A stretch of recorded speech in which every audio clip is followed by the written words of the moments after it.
மக்கள் அனைவருக்கும் வணக்கம். இன்று காஞ்சிபுரத்தில் இருக்கக்கூடிய ஜேபிஆர் காலேஜில் டிவிகே தமிழக வெற்றி கழகத்துடைய தலைவர் விஜய் அவர்கள் ஒரு முக்கியமான உரை ஒன்று ஆற்றியிருக்கார்.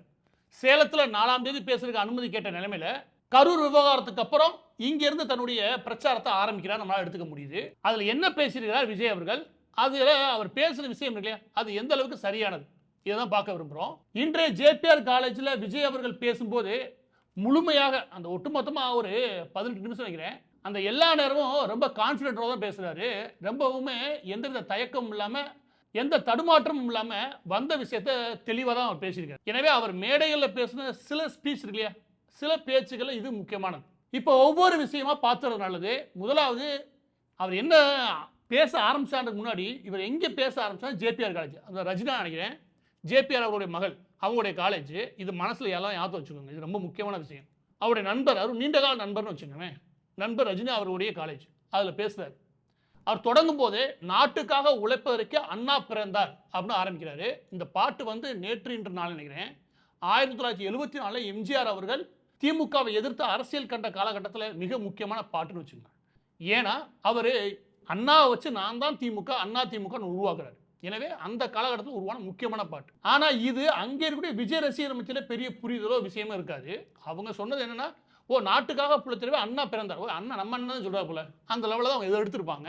அவர் அதை தான் விரும்பியிருப்பார், ரெண்டையும் சேர்ந்து கலந்தடிப்போம்னு. அதுக்கப்புறம் எம்ஜிஆர் போல வர்றாரு. எம்ஜிஆர் இப்படி அண்ணா பேரை சொல்லி கட்சி ஆரம்பிச்சாரு, அவர் ஆட்சியையும் பிடிச்சாரு, அவர் கூத்தாடி விமர்சனம் பண்ணானுங்க, என்னையும் அப்படிதான் விமர்சனம் பண்ணுறாங்க. இப்படி அடிக்கடி எம்ஜிஆருடன் தன்னை ஈக்குவல் பண்ணிக்கிறார்ல, அதாவது நானும் எம்ஜிஆரும் ஒரு விஷயத்தை கொண்டு வர்றாரு இல்லையா, அது ஆரம்பத்துலேருந்து அவர் கொண்டு வர்றாரு. இது எப்படி ஆனதுன்ற கடைசியாக வரேன், அதை தான் அவர் தொடங்குறாரு. எம்ஜிஆரையும் கூத்தாடின்னு சொன்னாங்க, அவர் வந்து அண்ணா பேர்ல கட்சி ஆரம்பிச்சாரு. ஆனா அண்ணா ஆரம்பிச்ச கட்சியை ஒரு கும்பல ஆட்டையை போட்டு போயிருச்சு. யாரு? கருணாநிதியை முதல் முறையாக, எனக்கு தெரிஞ்சு முதல் முறையாக கருணாநிதியை அட்டாக் பண்றாரு. அண்ணா தொடங்கின கட்சி திமுக இருக்கு இல்லையா, அந்த திமுகவை தன் குடும்ப கட்சியா மாத்திட்டாங்க. அதை மாத்துறது மட்டும் கிடையாது, இவங்க தான் சொன்னாங்க சங்கர மடம் கிடையாது திமுகன்றது.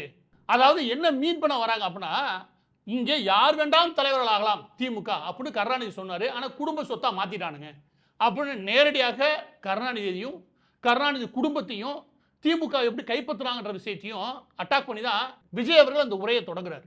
ஆனால் இந்த இடத்துல சின்னதாக ஒரு நெருடல் உண்டு, அது வரதான் செய்யும், வேறு வழியே கிடையாது. அது என்ன அப்படின்னா, இப்போ என்னெல்லாம் எடுத்துக்கிட்டேன்னு எந்த காலத்தையும் கருணாநிதியை புகழ்ந்ததே கிடையாது, அந்த குடும்பத்தையே புகழ்ந்ததும் கிடையாதுன்னு வச்சுக்கவேன். எனக்கு பெரிய ஈடுபாடும் கிடையாது, திமுக மேலே ஈடுபாடு கிடையாது, திக மேலே சுத்தமாக கிடையாது. இப்போ இந்த மாதிரி கொள்கை ரீதியாக சரி ஆரம்பத்துலேருந்து எதிர்த்து பிரச்சனை கிடையாது. ஆனால் 2010 நினைக்கிறேன், 2010 பாசத்தலைவனுக்கு பாராட்டு விழா எதுவும் நடத்துவாங்க. அதில் விஜய் அவர்கள் போய் அந்த வீடியோவை வைக்கிறேன், நீங்களே பாருங்க, அதில் போய் என்ன பேசியிருக்காங்க கொஞ்சம் பாருங்க. அந்த வீடெல்லாம் கட்டி முடிச்சு எல்லாரும் குடியேறும் போது அந்த இடத்துக்கு கலைஞர் நகர் அப்படின்ட்டு வைக்கிறதா நான் கேள்விப்பட்டேன். அது மட்டும் பார்த்தாது, அந்த இடத்துல கலைஞர் அவர்களுக்கு ஒரு சிலை வைக்கணும்னு நான் ரொம்ப ஆசைப்படுறேன். 100வது வயசுல இதே மாதிரி ஒரு ஃபங்க்ஷன் பண்ணி அவரோட சேர்ந்து நானும் அந்த சிலையை ரசிக்கணும்னு ஆசைப்படுறேன். தேங்க்யூ. இதில் என்ன பேசுகிறாங்கன்னா, கருணாநிதி மாதிரி ஒரு ஆட்சி நடத்தவே முடியாது. அவருக்கு கருணாநிதி தெருன்னு ஒன்று வச்சுருக்காங்க, தெருன்னு ஒன்று வைக்கல, இவங்க தான் ஊரில் வச்சவங்க. கருணாநிதிக்கு தெருன்னு பேர் வச்சுருக்காங்களா, ஆனால் அந்த இடத்துல ஒரு சிலை ஒன்று வைக்கணுமா, யாருக்கு? கருணாநிதி. அதுதான் இவரோட ஆசை. யார்? விஜய் அவருடைய ஆசை அன்னைக்கு பேசுனது. அது மட்டும் போதாதுன்னு எக்ஸ்ட்ரா ஒரு பிட்டு என்னன்னா, 100வது வயதில் கருணாநிதி இருக்கும்போது அந்த சிலையை நானும் அவரும் உட்காந்து பார்த்து ரசிக்கணும். இந்த அளவுக்கு பிட்டு போட்டுட்டு இன்னைக்கு வந்து நீ கருணாநிதி அவர்களை விமர்சனம் பண்ணுறியே அப்படின்னு ஒரு பேச்சு எழதான் செய்யும். அதையும் நீங்கள் அரசியல் எதிர்கொண்டு தான் ஆகணும். பொதுவாக விஜய் அவர்கள் மீது வரக்கூடிய குற்றச்சாட்டு என்ன அப்படின்னா, சினிமாவில் வளரும்போது ரஜினி அவர்களை புகழ்ந்து ரஜினி ரசிகர் அப்படி இப்படின்னு வளர ஆரம்பிச்சாரு. அதுக்கப்புறம் அரசியல் தொட்டதுமே எம்ஜிஆர் ரசிகர், எம்ஜிஆருடைய தொண்டர், இல்லை எம்ஜிஆர் விரும்பி எம்ஜிஆரோட அரசியலை செய்ய விரும்புகிறேன் அப்படின்னு போகிறாரு. இப்படின்ற தன்மை இருக்கு இல்லையா, இது உருவாக தான் செய்யுது. இதை தவிர்க்க வேண்டியது அவசியமாக இருக்குது. இதை முடிச்சுட்டு அடுத்து நேரடியாக எம்.கே. ஸ்டாலின் அவர்கள் மீது தாக்குதல் தொடங்குறாரு. அது என்ன சொல்கிறார் அப்படின்னா, சார்னும் அங்கிள்னு மாற்றி சொல்கிறான்னு வச்சுக்கோவேன். அது சொல்லும்போது சொல்கிறாரு, எங்களுக்கு கொள்கை இல்லை அப்படின்னு. ஆமாம், ஒரு 3-4 வாரங்களுக்கு முன்னாடி எம்.கே. ஸ்டாலின் அவர்கள் ஒரு மேடையில் இப்படி சொல்லியிருந்தாரு, கொள்கை இல்லாத கூட்டத்தை சேர்த்து மக்களுக்கு இடையூறாக இருக்கு அப்படின்னு. கொள்கை இல்லாத கூட்டம் சொல்றாங்க. இதை தான் எடுத்து இதுக்கு பதிலடி கொடுக்கறதா நினைச்சுனா விஜய் அவர்கள், எங்களை எப்படி நீங்க கொள்கை இல்லாத கூட்டம் சொன்னீங்க, நாங்கள் தான் பிறப்போக்கும் எல்லா உயிருக்குமான அரசியல் பண்ண போறோம்னு ஒரு மிகப்பெரிய கொள்கையை சொல்லியிருக்குமே அப்படின்னு. ஆனால் அங்கேயும் ஒரு சிக்கல் வருது. அது என்ன அப்படின்னா, நீங்கள் ஆரம்பத்துலேருந்து அப்படியா வாழ்ந்தீங்களான்றது இல்லையா? ஆனால் நீங்கள் சினிமாவில் இருக்கும்போது ஒரு லெட்டர் பேர்லேயே பிறப்போக்கும் எல்லா உயிருக்குமானதுப்பா அப்படின்னு இருந்தால் வேற கதை. அங்கே ஜீசஸ் சேவ்னு வச்சுட்டு திடீர்னு மாற்றணும் வச்சுக்கோங்க, மக்கள்லாம் அதையும் கேள்வி கேட்பாங்க. அன்னைக்கு ஜீசஸ் தான் எல்லாத்தையும் சேவ் பண்ணுவாண்டிங்க, இன்னைக்கு பிறப்போக்கும் எல்லா உயிருக்கும், அப்போ அரசியலுக்காக நீங்கள் பிளேட்டை மாற்றுறீங்களா அப்படின்ற கேள்வி வரதான் செய்யும். அந்த கேள்வி இன்னும் ஸ்ட்ராங்காக வரும். ஏன் கேளுங்க, இன்னைக்கு நீங்கள் ஜேபிஆர் காலேஜில் போயிருக்கீங்களா ரஜினா, அந்த லேடியெலாம் என்ன ஒன்று நினைக்கிறீங்க? அந்த லேடி என்ன கோவிலாக கட்டி கொடுத்துருக்குது? ஊரெல்லாம் சர்ச்சு பிளான்டிங், எல்லா படம் எங்கே சர்ச்சு கட்டுறது தேடி தெரியுது அந்த லேடி. அது மேலே இருக்கிற குற்றச்சாட்டெல்லாம் எடுத்து வாய்ச்சுன்னு வச்சுக்கவே இவருடைய நண்பருடைய வட்டம் என்னன்னு புரிஞ்சிடும், முக்கியமாக இந்த கத்தோலிக் சபையினுடைய வட்டம். எனவே இந்த குற்றச்சாட்டு வரதான் செய்யும். அதில் திமுகவுக்கு பதிலடி கொடுக்கும்போது முக்கியமான சில 4 விஷயம் சொல்கிறார். அப்படின்னா, கொள்கை உங்களுக்கு ஏதாவது இருக்கா? இதெல்லாம் நல்ல கேள்வி. திமுகவுக்கு ஏதாவது கொள்கை இருக்குதா? கொள்ளையடிக்கிறத தவிர என்ன கொள்கை இருக்குது? அதான் மறைமுகமாக சொல்றாரு. இது நியாயமான கேள்வி. கருணாநிதி வந்த காலத்திலிருந்து திமுக கொள்ளையடிக்கிறத தவிர எதுவும் தெரியவே தெரியாது. அதுக்கு கொள்ளையடிக்கிறது தான் முழு நேர வேலை. இது நல்ல விஷயம்னு வச்சுக்கோங்க. அதுக்கப்புறம் சிஏ எதிர்ப்புலாம் நாங்கள் அரசியலுக்கு ஆரம்பிக்கிறதுக்கு முன்னாடியே கொண்டு வந்துட்டோம். எதிர்ப்புன்றது வேற, களத்தில் களமாடுறதுன்றது வேற. சரி, எதிர்ப்பு சொல்லிட்டாருன்னு வச்சுக்கோங்க. அதுக்கப்புறம் என்ன சொல்றாரு, வகுப்பு வாரிய மசோதா ஒன்று வந்துச்சு, அதெல்லாம் எதிர்த்து நாங்கள் தான் உச்சநீதிமன்றம் போனோம். கிடையாது. இவங்க 88வது 89வது அளவு, அதற்கு முன்பே இந்தியா முழுவதும் இருக்கக்கூடிய வகுப்பு வாரியம் சம்பந்தப்பட்ட நபர்கள், அதனுடைய என்ஜிஓ, அதனுடைய தொண்டு நிறுவனங்கள் எல்லாமே ஃபைல் பண்ணிட்டாங்க. இது முன்பு சொல்லியிருக்கேன், இவங்க தவறான ஒரு விஷயத்தை பரப்புறாங்க.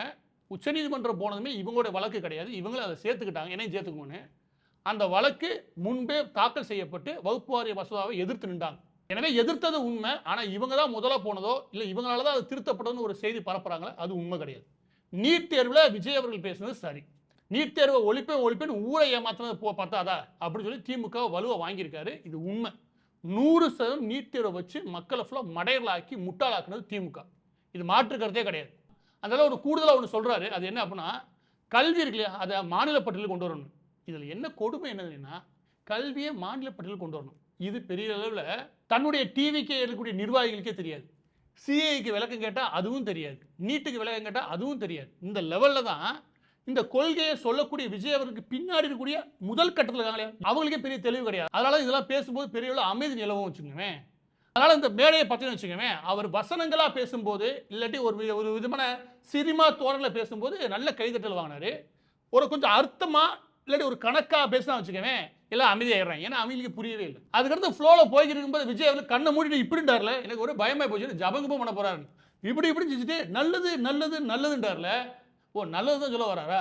3 தடவை சொன்னார், நாங்கள் நல்லது செய்யறதுக்கு தான் வரோம், நல்லது தான் எங்களோட வேலை, நல்லது மட்டுமே நினைக்கிறோம் அப்படின்றாரு. ஆனால் 3 தடவை நல்லது சொல்லும்போது எனக்கு மண்டல ஒன்று சொல்கிறேன் இல்லைங்க. நல்லதுன்னு ஃபஸ்ட்டு சொல்லும் போதே எனக்கு மண்டல முதல் ஒன்று இந்த லாட்டரி கொள்ளை அடிச்சு கும்பல் தான். ஆதவ அர்ஜுனா பக்கத்தில் வச்சுட்டு நல்லது பேசுறீங்களே. எனக்கு இந்த சமூகத்தில் ஒரு மிகப்பெரிய கொள்ளை இந்த வரலாற்றில் ஒட்டு மொத்தமாக எது, இந்த சுதந்திரம் வாங்கினதுக்கப்புறம் ஒட்டு மொத்தமாக தமிழக வரலாற்றிலேயே இந்த மக்களை பெரிய லெவலில் படுகுழியில் தள்ளின ஒரு விஷயம் இருக்குன்னா அது லாட்டரி தான். அதை அடித்து அதை கையில் வச்சுருக்கக்கூடிய ஆதவ அர்ஜுனாவை பக்கத்தில் வச்சுக்கிட்டு நல்லது செய்ய போகிறேன்னா எனக்கு புரியவே இல்லை. அடுத்த நல்லது நீங்கள் சொல்லும்போது எனக்கு தோணுது என்ன அப்படின்னா, நீங்கள் எங்கே பேசிக்கிறீங்க, ஜேபிஆர் காலேஜில். ஜேபிஆர் காலேஜுக்கு பாருங்கள் ரஜினா, அந்த காலேஜை சொல்கிறேன். இந்த காலேஜின் மீது ஆரம்பத்துலேருந்தே குற்றச்சாட்டு என்ன, லேக்கு, ஏரி, நீர்நிலைகள், இந்த எல்லா லேண்டையும் அந்த காலத்தை வளைச்சு போட்டாங்க. சமீபத்தில் ஒரு 2000 கோடி செய்தித்தாள் படித்தாரால, இதில் 2000 கோடி, அதாவது 93-94 ஏக்கர் ஜேபிஆர் காலேஜுடைய அதோடைய ட்ரஸ்ட் இருக்கு இல்லையா, அவங்க ஆக்கிரமிச்ச அந்த நிலம் இருக்குல்ல, அதை மீட்டெடுத்தாங்க. இதெல்லாம் தெரியுமா எனக்கு தெரியல. ஏன் நான் சொல்றேன் அப்படின்னா, கருத்தை வராரு, என்ன சொல்ல வராரு அப்படின்னா, இந்த ஆட்சியில் நீர்நிலைகள் கொள்ளையடிக்கப்படுது, லேக்கு அதாவது ஏரிகள் கொள்ளையடிக்கப்படுது, குளங்கள் கொள்ளையடிக்கப்படுது, அதுக்கப்புறம் நீர்நிலையே இருக்காது, விவசாயமே இருக்கான்ற. அது நடந்த இடத்துல இருந்து பேசுறீங்க பாருங்க. ஜேபிஆர் காலேஜின் மீதும் அதனுடைய ட்ரஸ்ட் மீதுமே ஏகப்பட்ட குற்றச்சாட்டு இருக்குது. அதுக்கடுத்து என்ன சொல்கிறார் அப்படின்னா, கல்வி எல்லா பேருக்கும் டிகிரி கிடைச்சாகணும், எல்லாருக்கும் வேலை வாய்ப்பு கிடைச்சாகணும், கல்வியை கரெக்டாக கொண்டு போய் சேர்க்கணும். அதுலேயும் பிரச்சனை இருக்குது ஜேபிஆர் காலேஜில். அதெல்லாம் சொல்லி மாளாது நான் அடுத்து வரேன். எனவே நீங்கள் நல்லதுன்னு சொல்லும்போது எனக்கு மண்டல இதுதான் ஓடுது. உங்களை சுற்றி இருக்கக்கூடிய உங்களுடைய க்ளோஸாக மற்ற நபர்களாக குற்றம் சொல்ல மாட்டேன். உங்கள் மாவட்ட செயலாம் பெரிய லெவலில் கெட்டது பண்ணாங்கன்ற மாதிரி எனக்கு தெரியவே தெரில. ஏன்னா எல்லாருமே ஃபேன்ஸாக இருந்து வந்திருக்காங்க, அவங்கள்ட்ட ஒரு பெரிய குற்ற பின்னணி இருக்குமா தெரில. ஆனால் உங்களுக்கு பக்கத்தில் வலது இடதாக இருக்கக்கூடிய ரஜினாவாகட்டும் இல்லை ஆதவ அர்ஜுனாவாகட்டும், இந்த 2 பேருமா ஆகட்டும், எல்லாருமே கத்தோலிக் சபை நினைக்கிறேன், எல்லாம் ஒரே சர்ச்சுக்கு போகிறாளுங்க. இவங்களாம் என்ன பின்னணியிலேருந்து வந்தாங்கன்னு நீங்கள் நல்லதுன்னு பேசுறீங்க தெரியல. முதல் உங்கள் பக்கத்தில் நல்லவங்களை வச்சிருக்கீங்களா பாருங்கள். எம்ஜிஆர் நீங்க பேசும்போது எம்ஜிஆர் பக்கத்துல அரசியல்வாதிகள் இருந்தாங்க. எனவே மக்கள் அரசியலா பார்த்தாங்க. நீங்க எடுத்த எடுப்புலயே நான் தூய்மையானவன் மாற்றும் போது உங்க பக்கத்துல உங்களுடைய இமேஜே தூய்மையானவன் அப்படின்னு கொண்டு போக முயற்சி பண்ணும்போது உங்களுக்கு லெஃப்ட் ரைட்ல இருக்கக்கூடியது யாரு அப்படின்ற கேள்வி வரும்ல. கடைசியான விளக்கம், நான் தற்கூரி இல்லை. இது பேசியிருக்கே வேணாம் என்ன கேட்டா. நான் தற்கூரி இல்லை, இந்த ஆட்சியவே மாற்றப்போற ஆச்சரியக்குறி அப்படின்னு பேசினார்ல. எனக்கு டிஆர் ராஜேந்திரன் என்ன பேச ஆரம்பிச்சார், எதுக்கே மோனே பேச ஆரம்பிச்சுவேன். நாங்கள் இந்த ஆட்சியவே மாற்ற போகிற ஆச்சரியக்குறி, அதுக்கப்புறம் அதுக்கான அறிகுறி அப்படின்னு மாற்றி மாற்றி சொன்னார் இல்லையா. எனக்கு தெரிஞ்சு இது பெரிய அளவில் எடுபடாது. ஆனால் ஒரு பக்கம் எடுபடும். என்ன அப்படின்னா, எதனால் தற்கூரி அப்படின்றாங்க அப்படின்னா, இந்த கூட்டத்தை பார்த்து பொதுவாக விமர்சனம் ஏன் வருது அப்படின்னா, ஒரு இடத்துக்கு போனால் ஒரு பொது இடம் பார்க்குறதில்ல, அது எல்லாத்தையும் அடித்து உடைக்கிறது. இன்னொரு இடத்துக்கு போனால் குழந்தைகளை கூட்டி வர நீங்கள் சொல்லியே கூட்டி வராங்க அப்படின்னு நீங்களே குறை சொல்கிறீங்க. அப்போ அந்த லெவலில் தான் அவங்க இருக்காங்க. அதாவது ஒரு ஃபேன்ஸ், அதாவது ரசிகர் மனநிலை. அந்த ரசிகர் மனநிலையும் தாண்டி எது எக்கேடு கட்டு போனால் என்ன, வாய் பார்த்தா சரின்னு ஒரு வெறி கொண்ட மனநிலைக்கு வரும்போது தான் நாட்டின் மீது அக்கறை இல்லை, சமூகத்தின் மீது அக்கறை இல்லை, உன் குடும்பத்தின் மீது அக்கறை இல்லை. நீ வெறும் உன்னுடைய சினிமா பிரபலத்தை பார்க்குற ஆசையில் ஓடியாரும்போது தான் அதை தற்கூரின்னு அரசியல் ரீதியாக விமர்சனம் ஆரம்பிக்கிறாங்க. எனவே இந்த தற்கூரின்ற விமர்சனத்தை நீங்கள் விளக்கம் கொடுக்க தேவையில்லை. என்னை கேட்டீங்கன்னா, கட்சி நிர்வாகிகள் இருக்காங்களே அவங்கள ஓரளவுக்கு திருத்தினாலே போதும். பதிவோட இறுதியாக விஜய் அவர்கள் தன்னை எப்போவுமே எம்ஜிஆருக்கு ஈக்குவல் பண்ணிட்டே வராரு. எம்ஜிஆரும் தானும் அப்படின்னு கொண்டு வராரு. இது என்னை கேட்டிங்கன்னா பொதுவாக அரசியல் ரீதியாக ஒரு சைக்காலஜி உண்டு. என்ன அப்படின்னா, நம்ம எடுத்துக்கணும் அதை, அந்த விஷயத்தை நம்ம எடுத்து கையாளணும். அதற்கு உரித்தானவன் நான் தான் முதல்வர் அப்படின்னு சொல்கிறோம் இல்லையா. இதெல்லாம் மக்கள் மத்தியில் இந்த இமேஜில் இருக்கக்கூடிய நபர்களால இவருக்கு நல்லாவே போய் சேரும். அது பொலிட்டிக்கல் சைக்காலஜி. ஆனால் பிரச்சனை என்ன அப்படின்னா, இது பொலிட்டிக்கல் சைக்காலஜி சம்மந்தப்பட்டது கிடையாது. இப்போ வாஜ்பாயோ இல்லாட்டி வேறு ஏதாவது அரசியல் தலைவர்களோ, நீ கம்யூனிஸ்ட் தலைவர் யாரும் தெரிஞ்சுக்கவேன், இவங்களுக்கு நல்ல கொள்கை இருக்கும். ஏன்னா அதுதான் போய் ரீச் ஆகும். நானும் அது மாதிரி செய்வேன்னு சொல்ல முடியும். ஆனால் இது பிரச்சனை என்ன அப்படின்னா, எம்ஜிஆர்ன்ற மனிதர்கள் இல்லையா, அவர் விரும்பினது இதே மாதிரியான ஒரு ரசிகர் பட்டாளம். அவங்கள பொறுத்த வரைக்கும் நான் தான் எம்ஜிஆர்ன்ற வார்த்தையையோ, நான் எம்ஜிஆர் போலன்ற வார்த்தையையோ, இல்லை நான் எம்ஜிஆராகவே அப்படின்ற வார்த்தைகளை ஏற்றுக்க மாட்டாங்க. ஏன், நான் தான் அடுத்த ரஜினின்னு சொன்னால் ரஜினி சாருடைய ஃபேன்ஸ் யாரும் ஏற்றுக்கவே மாட்டாங்க.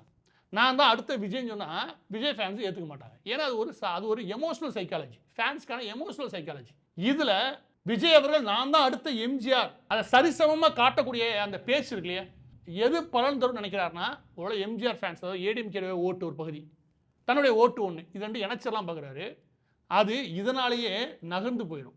ஏன்னா நீங்கள் அவருக்கு நிகரானவர்னு சொல்கிறது இல்லையா, அதை எம்ஜிஆர் ரசிகர்கள் ஏற்றுக்க மாட்டாங்க. அதோட முக்கியம் ஏடிஎம்கேன்ற கட்சி இருக்கு இல்லையா, அந்த நபர்களுமே இதை விரும்ப மாட்டாங்க. எனவே எம்ஜிஆர் போல அப்படின்னு சொல்லலாம், எம்ஜிஆர்ன்ற மாமனிதர் அப்படின்ற அளவில் வச்சு வேணால் பேச முடியும்.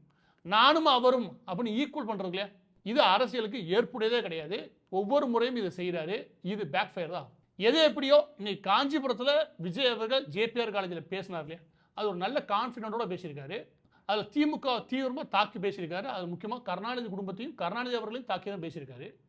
இது தொடரும் பட்சத்தில் இந்த மாதிரி ஒரு கான்ஃபிடென்ட்டோட அவரால் சரளமாக பேச முடியும்னா அது நிச்சயமாக அரசியல் ரீதியாக ஒரு நல்ல வரவேற்பை தான் கொடுக்கும்.